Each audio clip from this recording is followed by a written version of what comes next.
அன்பானவர்களுக்கு வணக்கம்.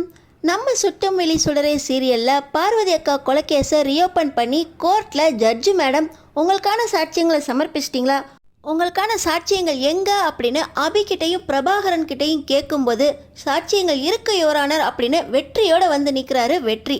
நம்ம வெற்றி என்னென்ன சாட்சியங்கள் கொண்டு வந்தாரு, அது கோர்ட் ஏற்றுக்குச்சா, என்னதான் நடந்துச்சு தெரிஞ்சுக்கிறதுக்கு முன்னாடி இந்த வீடியோக்கு ஒரு லைக் போட்டுக்கோங்க. ஸோ பார்த்தீங்கன்னா நம்ம பிரபாகரன் கோர்ட் வாசலில் வச்சு தான் நம்ம அபிகிட்ட நம்ம வச்சுருந்த ஒரிஜினல் போஸ்ட்மார்ட்டம் ரிப்போர்ட் காணா போயிருச்சு. இப்போ கொஞ்ச நாளாக என்னோடய அசிஸ்டன்ட் லீவில் இருந்ததுனால ஜூனியர்ஸ் ஒரு சிலர் பேரை சேர்த்து வச்சுருந்தேன். இந்த திவாகர் அவங்க ஆளுங்களை இந்த ஜூனியர்ஸ்குள்ளே அனுப்பி இந்த போஸ்ட்மார்ட்டம் ரிப்போர்ட்டை திருடி இருக்கணும். நம்ம எப்படியாவது ஆர்குமெண்ட்டை வச்சாவது இந்த ரீஅப்பீல் கேஸை நடத்தி தான் ஆகணும் அப்படின்னு பிரபாகரன் தைரியமாக இருக்கார். ஆனால் நம்ம அபி காலையிலேருந்து வெற்றியை காணோம், வெற்றியும் இதுக்கு உடந்தையாக இருந்து தான் இருக்கிற சாட்சியங்கள் எல்லாத்தையுமே அழிச்சிருக்கணும் அப்படின்னு சொல்லி வெற்றி மேலேயும் சந்தேகப்பட்டுக்கிட்டு இருக்காங்க.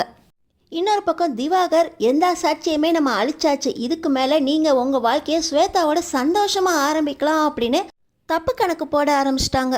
இன்னொரு பக்கம் இந்த போஸ்ட்மார்ட்டம் ரிப்போர்ட்டை எரிச்சிட்டோம் அப்படிங்கிற தைரியத்தில் ரெட்ட ஆயுள் தண்டனை உனக்கு பத்தாதில்ல, இதுக்கு மேலே இந்த கேஸில் உனக்கு தூக்க தண்டனை தான் கிடைக்க போகுது அப்படின்னு இந்த கர்ணா நம்ம அபியை மிரட்டிட்டு அதுக்கப்புறம் தான் கோர்ட்டுக்குள்ளே போகிறாங்க. நம்ம அபியை கூண்டில் ஏற்றி கோர்ட்டில் இந்த திவாகர் 10 வருஷமாக அமைதியாக இருந்துட்டு எந்த நம்பிக்கையில் 10 வருஷத்துக்கு அப்புறம் இந்த கேஸை ரீஓப்பன் பண்ணியிருக்கீங்க அப்படின்னு கேள்வி கேட்க நம்ம அபி என்னை சொந்த தங்கச்சியாக ஆதரித்து அரவணைச்சு அன்பு காட்டின பார்வதி அக்கா இறந்து போனதை என்னால் நம்பவே முடியல. நான் யாரை நம்பி கல்யாணம் பண்ணேனோ, யாரை நம்பி என் சொந்தக்காரங்களெலாம் கைவிட்டுட்டு இந்த உலகத்தில் புது வாழ்க்கையை ஆரம்பித்தனோ அவங்களே என் வாழ்க்கைக்கு எதிராக நின்னாங்க. அது மட்டும் இல்லாமல் யாரை நான் கொலையாளின்னு நினச்சேனோ அவங்களே சாட்சியாக வந்து என் கண்ணு முன்னாடி நிற்கிறப்ப என் வாழ்க்கையை இதுக்கு மேலே என்ன நடக்க போகுது அப்படின்னு அமைதியாயிட்டேன். இப்படி எமோஷ்னலாக பேசினா கேஸை ரீஓப்பன் பண்ணி உங்கள் தண்டனையிலேருந்து தப்பிக்க முடியாது. உங்களுக்கு என்னதான் காரணம் இருந்துச்சு, நான் கேட்குறதுக்கு மட்டும் ஆமாம் இல்லைன்னு பதில் சொல்லுங்கள். நீங்கள் பார்வதி அக்கா இறந்து போன அந்த பெட்ரூமில் தானே இருந்தீங்க? ஆமாம். பார்வதி அக்கா உடம்புல இருந்த கத்தியில் உங்கள் கைரேகை இருந்துச்சு தானே? ஆமாம். பார்வதி அக்கா கொலை நடந்த சமயத்தில் நீங்கள் அந்த வீட்டில் தானே இருந்தீங்க? ஆமாம். இப்படி எல்லாத்துக்குமே சரியாக பதில் சொல்கிற நீங்கள் கொலை செய்யலைன்னு மட்டும் எப்படி சொல்ல முடியும்? இதுக்கு முன்னாடி 10 வருஷத்துக்கு முன்னாடி எல்லா ஆதாரத்தையுமே நிரூபிச்சு தானே இந்த கோர்ட்டில் உங்களுக்கு தண்டனை கிடச்சிச்சு. ரொம்ப எமோஷ்னலாக பேசி தண்டனையிலேருந்து தப்பிக்கலான்னு பார்க்குறீங்களா அப்படின்னு இந்த திவாகர் நம்ம அபியை எந்த பதிலுமே சொல்ல விடாமல் தடுக்க பிரபாகரன் சார் தான் 10 வருஷத்துக்கு அப்புறம் இவங்க கோர்ட்டை மறுபடியும் ரீஓப்பன் பண்ணுறதுக்கு காரணம் அவங்களுக்கு ஜெயிலில் பிறந்த சுடர் அப்படிங்கிற ஒரு குழந்தை தான். அவங்களுக்கு இப்போ 10 வயசில் சுடருங்கிற குழந்தை இருக்குது. அந்த குழந்தை கொடுத்த நம்பிக்கையிலையும் அந்த குழந்தைக்கு ஆதரவாக வாழணுங்கிற எண்ணத்துலையும் தான் இப்போ இவங்க இந்த கேஸை ரீஓப்பன் பண்ணியிருக்காங்க. தான் மேலே இருக்க நியாயத்தை நிரூபிக்கிறதுக்கு இப்போ தான் அவங்களுக்கு தைரியமும் தன்னம்பிக்கையும் பிறந்திருக்கு அப்படின்னு பிரபாகரன் நம்ம அபிக்காக வாதாடிக்கிட்டு இருக்க. உங்கள்கிட்ட என்ன சாட்சியம் இருக்குது, எந்த நம்பிக்கையில் நீங்கள் மறுபடியும் கேஸை ரீஓப்பன் பண்ணியிருக்கீங்க, சாட்சியை ஒப்படைச்சிட்டிங்களா அப்படின்னு கேட்க நம்ம அபியும் வக்கீல் பிரபாகரனும் இருந்த ஒரு சாட்சியத்தையும் நம்ம தொலைச்சிட்டு நிற்கிறோமே அப்படின்னு சோர்ந்து போயிருக்க. அந்த நேரத்தில் தான் நம்ம வெற்றி சாட்சி இருக்கு யுவரானர் அப்படின்னு நம்ம ஜட்ஜு மேடம் கிட்ட சாட்சியை கொடுக்குறாங்க. நம்ம வெற்றி கொடுத்த சாட்சியம் எது அப்படின்னா நம்ம பார்வதி அக்கா கொலைகேஸில் ஒரிஜினல் போஸ்ட்மார்ட்டம் ரிப்போர்ட் அப்படின்னு சொல்லி கொடுக்குறாரு. நம்ம தான் பிரபாகரன்ட்டேருந்து திருடி உண்மையான போஸ்ட்மார்ட்டம் ரிப்போர்ட்டை நெருப்பால் எரிச்சிட்டோமே, அப்படி இருந்தும் எப்படி இது உண்மையான போஸ்ட்மார்ட்டம் ரிப்போர்ட் அப்படின்னு சொல்லி இந்த வெற்றி ஜட்ஜிக்கிட்ட கொடுக்குறான் அப்படின்னு சொல்லி இது போலியான போஸ்ட்மார்ட்டம் ரிப்போர்ட் யுவரானர் அப்படின்னு இந்த திவாகர் அடித்து சொல்கிறாரு. ஆனால் நம்ம வெற்றி இல்லை மேடம், இதுதான் உண்மையான போஸ்ட்மார்ட்டம் ரிப்போர்ட். பார்வதி அக்கா கொலை செய்யப்பட்டு அவங்கள பிரேத பரிசோதனை செஞ்சதுக்கப்புறம் முதலாக கொடுக்கப்பட்ட உண்மையான போஸ்ட்மார்ட்டம் ரிப்போர்ட் இது அப்படின்னு சொல்ல இந்த போஸ்ட்மார்ட்டம் ரிப்போர்ட்டின் உண்மைத்தன்மையை கண்டுபிடிக்கிறதுக்கான ஆய்வு செய்யுங்க அப்படின்னு ஜட்ஜி மேடம் அந்த போஸ்ட்மார்ட்டம் ரிப்போர்ட்டை உண்மையாக பார்க்க சொல்கிறாங்க. இன்னொரு பக்கம் இதோட உண்மைத்தன்மையை உறுதி செய்யக்கூடிய சாட்சி உங்கள்கிட்ட இருக்கா அப்படின்னு கேட்க கூட்டு வந்திருக்கேன் அப்படின்னு சொல்கிறாங்க. நம்ம வெற்றி பார்த்திங்கன்னா யாரை கூட்டு வந்திருக்காரு அப்படின்னு பார்த்தீங்கன்னா பார்வதி அக்காவோட உடம்பை போஸ்ட்மார்ட்டம் பண்ண ஒரிஜினல் டாக்டர். ஆனால் அந்த டாக்டர் தான் இறந்து போயிட்டாரு அப்படின்னு பிரபாகர் சொன்னாரே அப்படின்னு நம்ம அபி யோசிக்க.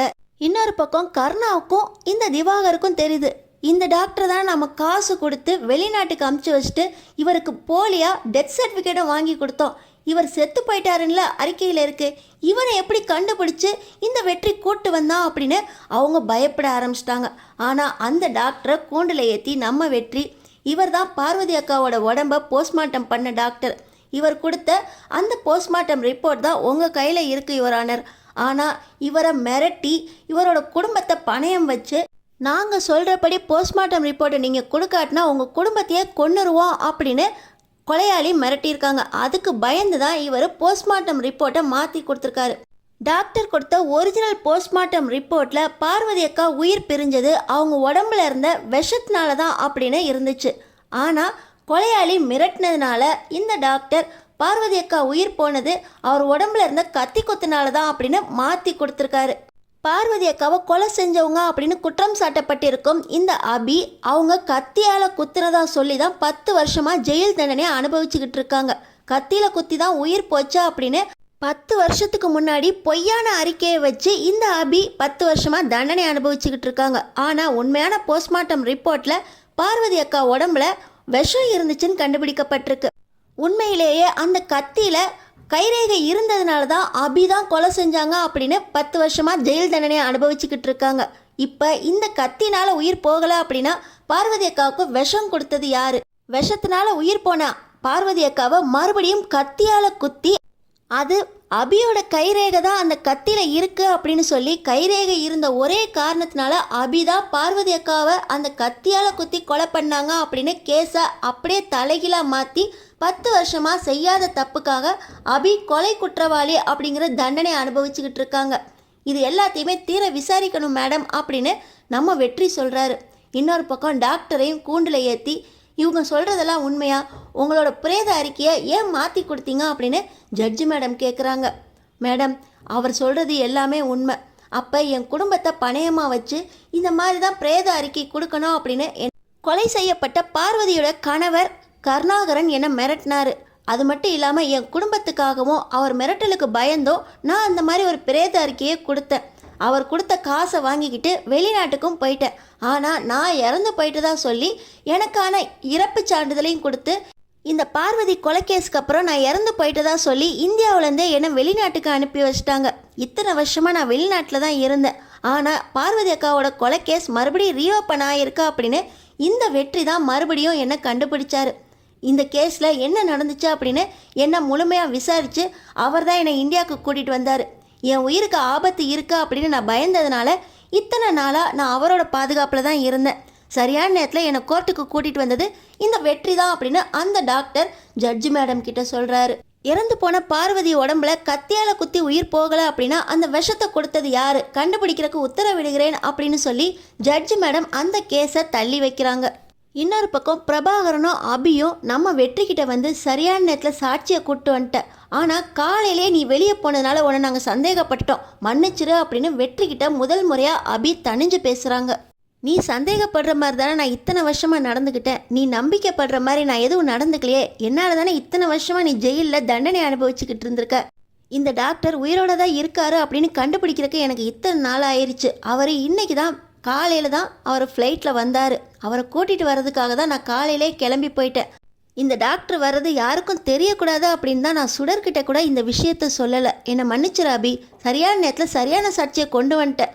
ஆனால் பார்வதி அக்கா உடம்புல விஷம் இருந்துச்சு, அந்த விஷத்தை கொடுத்தது யார் அப்படின்னு நம்ம கண்டுபிடிச்சே ஆகணுமே அப்படின்னு நம்ம வெற்றி அபிகிட்டையும் பிரபாகரன் சார்கிட்டையும் சொல்ல, நம்ம பிரபாகரன் சார் முக்கியமாக இந்த கேஸை இன்னைக்கு முடிச்சாச்சு, ஆனால் இந்த விஷம் வச்சது யார் அப்படின்னு கூடிய சீக்கிரமே கண்டுபிடிக்கலாம், அதுக்கான ஆதாரங்கள் கண்டிப்பாக கிடைக்கும் அப்படின்னு பிரபாகரன் நம்பிக்கையோடு சொல்ல, இப்போ பார்த்திங்கன்னா நம்ம அபி வீட்டுக்கு போகிறாங்க.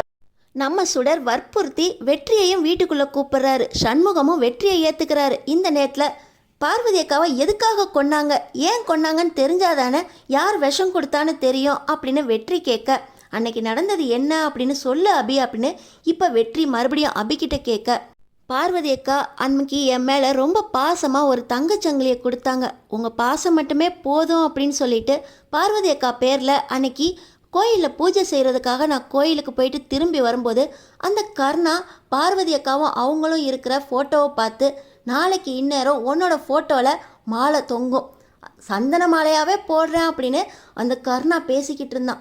அதை கேட்டோடனே ரொம்ப ஷாக் ஆகி, என்னடா பண்ண, பார்வதி அக்காவை என்ன பண்ண அப்படின்னு சட்டையை பிடிச்சி கேட்டேன். பார்வதி அக்காவை காப்பாத்துறதுக்காக படிக்கட்டு ஏறி மேலே அவங்க ரூமுக்கு போகும்போது இந்த கர்ணா என்னை தடுக்க நான் அவன்கிட்ட மாட்டிக்கிட்டேன். அந்த நேரத்தில் கர்ணா கிட்டேருந்து தப்பிக்கிறதுக்காக பழம் வெட்டுற கத்தியை எடுத்து அவனை குத்த போனேன். ஆனால் அந்த கர்ணா என்னை தள்ளி விட்டுட்டு கத்தி குத்துலேருந்து தப்பிச்சிட்டான். நான் மறுபடியும் பார்வதி அக்காவை தேடி ரூமுக்கு போகும்போது என்னை ஒரு ரூமில் அடைச்சி வச்சிட்டான். பார்வதி அக்கா அதுக்கு எதிர்த்தாப்புல இருந்த ரூமில் தான் இருந்திருக்காங்க. கொஞ்ச நேரம் கழித்து மறுபடியும் என்னோட ரூமை திறந்து விட்டான் அந்த கர்ணா. என்ன நடந்துச்சு, ஏது நடந்துச்சு, பார்வதி அக்காவை காப்பாற்றணுமே அப்படின்னு மறுபடியும் பார்வதி அக்கா ரூமுக்குள்ளே போனேன். அங்கே போனால் பார்வதி அக்கா கத்தி குத்தில் இறந்து கிடந்தாங்க. என்ன ஏதுன்னு யோசிக்காமல் பார்வதி அக்கா மேலே இருக்க கத்தியை நான் தான் எடுத்தேன். ஆனால் அதுக்கப்புறம் தான் புரிஞ்சிச்சு, அந்த கத்தி நான் கர்ணாவை தாக்குறதுக்காக பழவெற்ற கத்தியை எடுத்தேன் இல்லையா, அதே கத்தி. அந்த கத்தியை வச்சு தான் என்ன மாட்டி விடுறதுக்காக அதே கத்தியை பயன்படுத்தி பார்வதி அக்காவை கொலை பண்ணியிருக்கான் அப்படின்னு. ஆனால் இந்த பிரேத பரிசோதனை ரிப்போர்ட்லேருந்து தான் தெரியுது, பார்வதி அக்காவை ஏற்கனவே விஷம் வச்சு கொன்னுட்டு என்னை மாட்டி விடுறதுக்காக ஏன் கைரேகை படிஞ்ச அந்த கத்தியை வச்சு மறுபடியும் பார்வதி அக்காவை குத்தியிருக்காங்க. பிரேத பரிசோதனை கொடுத்த டாக்டரையும் விலக்கி வாங்கி கத்தி குத்தினால தான் உயிர் போச்சு அப்படின்னு நிரூபிச்சிட்டாங்க. இந்த கேஸில் நான் நல்லாவே மாட்டிக்கிட்டேன். இந்த கேஸ்லேருந்து வெளியவே வர முடியாது அப்படின்னு நம்பிக்கை இழந்து இருக்கும்போது தான் சுடர் ஜெயிலையே எனக்கு பிறந்தா. சுடரை அந்த கருணாகரன் கொலைகாரன்ட்டு காப்பாற்றுறதுக்காக தான் யார்கிட்டையும் சொல்லாமல் 10 வருஷமாக வளர்த்தேன். ஆனால் 10 வருஷத்துக்கு மேலே எந்த குழந்தையும் ஜெயிலில் அம்மா கூட இருக்கக்கூடாது அப்படின்னு அந்த குழந்தைய என்னோடய சொந்தக்காரங்கள்ட்ட ஒப்படைக்கணும்னு சொன்னாங்க. எனக்கு நம்பிக்கையாக இருந்தது அப்போ என்னோடய அண்ணா மட்டும்தான். அதுக்காக தான் சுடரை என்னை அண்ணா கிட்ட அனுப்பி வச்சேன் அப்படின்னு நம்ம அபி அழுதுகிட்டே இந்த வெற்றி கிட்ட சொல்ல, நம்ம வெற்றி இந்த கண்ணீருக்கெல்லாம் கண்டிப்பாக இந்த கொலைகாரன் பதில் சொல்லியே ஆகணும். ஆனால் கர்ணா எதுக்காக பார்வதி அக்காவை கொலை செஞ்சான்? அவன் ரொம்ப நல்லா தான் வாழ்ந்துக்கிட்டு இருந்தான், சந்தோஷமாக பார்வதி அக்காவோட வாழ்ந்துக்கிட்டு இருந்தான். அன்னைக்கு என்ன தான் நடந்திருக்கோம் அப்படின்னு சொல்லி பார்வதி அக்கா மேலே எதுவும் தப்பு இருக்குமா அப்படின்னு வெற்றி யோசிக்க, கண்டிப்பாக பார்வதி அக்கா மேலே எந்த தப்புமே இருக்காது, நீ அந்த மாதிரிலாம் யோசிக்காத வெற்றி அப்படின்னு அபி மறுபடியும் வெற்றி கிட்ட கோவப்பட, நான் அந்த மாதிரி யோசிக்கலை, பெத்த தாயாக இருந்து என்னை வளர்த்தவங்க, அப்படிப்பட்ட பார்வதி அக்காவை நான் சந்தேகப்படுவேனா? ஆனால் ஏதாவது ஒரு ஆதாரம் இருக்கணுமே. பார்வதி அக்கா ரூம்லேருந்து ஏதாவது நமக்கு கிடைக்குமான்னு நான் தேடினப்ப ஒரு ஃபோன் மட்டும்தான் கிடச்சிச்சு. அது பார்வதி அக்காவோட ஃபோன் தான். ஆனால் அதுலேருந்து எந்த டீட்டெயில்ஸுமே எனக்கு எடுக்க முடியல. இதோ அப்படின்னு சொல்லி நம்ம வெற்றி பார்த்திங்கன்னா அந்த ஃபோனை நம்ம அபிகிட்ட கொடுக்குறாரு. நம்ம அபி அந்த ஃபோனை ஓப்பன் பண்ணுறாங்க. பக்கத்தில் இருந்த பிரபாகரன் நான் பார்க்குறேன் அப்படின்னு சொல்லி அந்த ஃபோனை ஓப்பன் பண்ணும்போது தான் ஒரு சில ஃபோட்டோஸ் ரெக்கார்டிங்ஸ்லாம் பார்க்குறாரு வக்கீல் பிரபாகரன். அதில் தான் கால் ரெக்கார்டிங்ஸ் கடைசியாக பார்வதி அக்கா இறந்து போன டைமில் ஸ்வேதா கிட்ட பேசின அந்த கால் ரெக்கார்ட் ஆகிருக்கு. இது என்ன புதுசாக இருக்குது, ஸ்வேதா கூட பேசியிருக்காங்க பார்வதி அப்படின்னு சொல்லி அந்த ரெக்கார்டிங்ஸில் என்ன இருக்குது அப்படின்னு பார்க்கும்போது பார்வதி அக்கா ஸ்வேதா கிட்ட ஃபோன் பேசிட்டு மகேஷோட மழலை குரலையும் ஸ்வேதாக்கு காட்டியிருக்காங்க. அதுக்கப்புறம் கால் கட் ஆயிருக்கு, ஆனால் ரெக்கார்டிங்ஸ் தொடர்ந்துருக்கு. அந்த நேரத்தில் கதவை திறக்கிற சத்தம் கேட்குது. உள்ளே வந்த கர்ணா பார்வதி கிட்ட, இந்த பாலை குடி, எனக்கு பால் வேண்டாமேங்க, காலையிலே குடிச்சிட்டேன், இது நான் உனக்காக கொண்டு வந்த பால், குடிக்க மாட்டியா? சரிங்க குடிக்கிறேன் அப்படின்னு சொல்லி பார்வதிக்கா கர்ணா கொடுத்த அந்த பாலை குடித்ததுக்கப்புறம், கொஞ்சம் கொஞ்சமாக உன் உயிர் இப்போ போக போகுது, நீ குடித்த பாலில் விஷத்தை கலந்துட்டேன், எனக்கு உன் தங்கச்சி ஸ்வேதானா ரொம்ப பிடிக்கும், உன்னோட வாழ்கிறத விட ஸ்வேதாவோட வாழ்கிற வாழ்க்கை தான் எனக்கு சந்தோஷமாக இருக்கும்னு நினைக்கிறேன். ஆனால் ஸ்வேதாவை நான் கல்யாணம் பண்ணிக்கிறதுக்கு நீ உயிரோடு இருக்க வரைக்கும் ஒத்துக்க மாட்டேன், நீ சாகணும், அதுக்கு தான் நீ குடிக்கிற இந்த பாலில் விஷத்தை கலந்துட்ட. நீ இப்போ செத்ததுக்கப்புறம் எப்படியாவது ஸ்வேதாவை சமாதானப்படுத்தி உன் பிள்ளை மகேஷை வளர்க்குறதுக்காக ஸ்வேதா வேணும் அப்படின்னு ஸ்வேதாவை கல்யாணம் பண்ணிடுவேன். நீ செத்து போனால் தானே அது நடக்கும், அதுக்காக தான் நீ குடிக்கிற பாலில் விஷத்தை கலந்துட்ட, சத்தம் இல்லாமல் செத்து போகணும்ல, அதை கண்ணு முன்னாடி நான் பார்க்க விரும்பலை அப்படின்னு சொல்லி இந்த கர்ணா போகும்போது ரூமையும் பூட்டி வச்சுட்டு வெளியே போயிடுறாரு.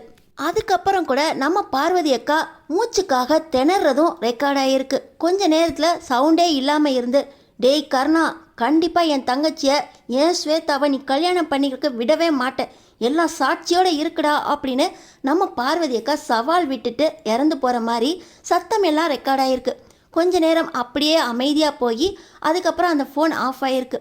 எவ்வளோ பெரிய எவிடன்ஸ் கிடச்சிருக்கு வெற்றி அப்படின்னு சொல்லி பிரபாகரன் ரொம்ப சந்தோஷப்படுறாரு. பிரபாகரன் சார் ரொம்ப சந்தோஷப்படாதீங்க, கடைசியாக பார்வதி அக்கா கண்டிப்பாக சாட்சி இருக்குடா அப்படின்னு சொல்லிட்டு இறந்து போயிருக்காங்க.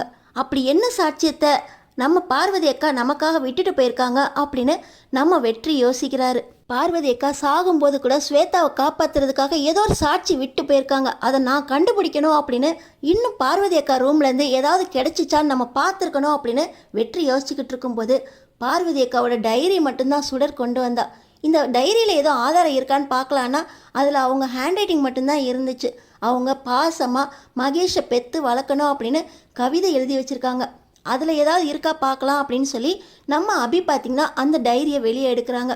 ஒவ்வொரு பக்கமாக திருப்பினா ஆகாது, கடைசி பக்கத்துக்கு போகலாம் அப்படின்னு பார்க்கும்போது அதில் கிறுக்கல்களோட என்னமோ இருக்குது. இது கண்டிப்பாக பார்வதி அக்காவோட கையெழுத்தாக தான் இருக்கும். அவங்க முடியாத சூழ்நிலையில் மரண வாக்குமூலம் எழுதி வச்சுருக்காங்க. என்ன எழுதியிருக்காங்கன்னு பார்ப்போம் அப்படின்னு சொல்லி நம்ம வக்கீல் பிரபாகரன் அந்த மரண வாக்குமூலத்தை படிக்கிறாரு. ஸ்வேதாவை விரும்பி தான் எனக்கு விஷம் வச்சு கொண்டுட்டான் இந்த கருணாகரன். கண்டிப்பாக ஸ்வேதா கருணாவுக்கு கிடைக்கவே கூடாது. கருணாவுக்கு அவனுக்கான தண்டனையை வாங்கி கொடுக்கணும். என் குழந்தைய பத்திரமா பார்த்துக்கோங்க. மகேஷ் மேலே உயிரையே வச்சுருக்கேன், அவனுக்கு எதுவும் ஆகிடக்கூடாது. கருணா ஸ்வேதாவை கல்யாணம் பண்ணிக்கவே கூடாது, ஸ்வேதாவை காப்பாற்றுங்க அப்படின்னு எல்லாத்தையுமே மரண வாக்கு மூலமாக எழுதி வச்சிருக்க பார்வதியை பார்த்த உடனே கண்டிப்பாக இந்த ஒரு சாட்சியம் போதும், அபி மேலே எந்த தப்பும் இல்லைன்னு நிரூபிக்கலாம். ஆனால் ஸ்வேதா இப்போ கருணா கிட்ட மாட்டிக்கிட்டாங்களே, இந்த உண்மையெல்லாம் தெரிஞ்சால் ஸ்வேதா உடஞ்சி போயிடுவாங்களே. இத்தனை நாள் நம்பிக்கிட்டு இருந்த கருணா தான் கொலைகாரன், உங்கள் அக்காவை கொலை செஞ்சதே கருணா தான், உங்கள் மேலே ஆசைப்பட்டு தான் உங்கள் அக்காவை கொலை செஞ்சாங்கன்னு தெரிஞ்சால் உடஞ்சி போயிடுவாங்களே அப்படின்னு ஸ்வேதாக்காக யோசிக்கிறாரு வெற்றி. கருணா கிட்டேருந்து ஸ்வேதாவை நம்ம வெற்றியும் பிரபாகரனும் எப்படி காப்பாற்ற போகிறாங்க, அபியும் சுடரும் நம்ம வெற்றியை ஏற்றுக்குவாங்களா, அடுத்தடுத்து என்ன நடக்க போகுதுன்னு தெரிஞ்சுக்கிறதுக்கு நம்ம சேனலை சப்ஸ்கிரைப் பண்ணி தொடர்ந்து பாருங்கள்.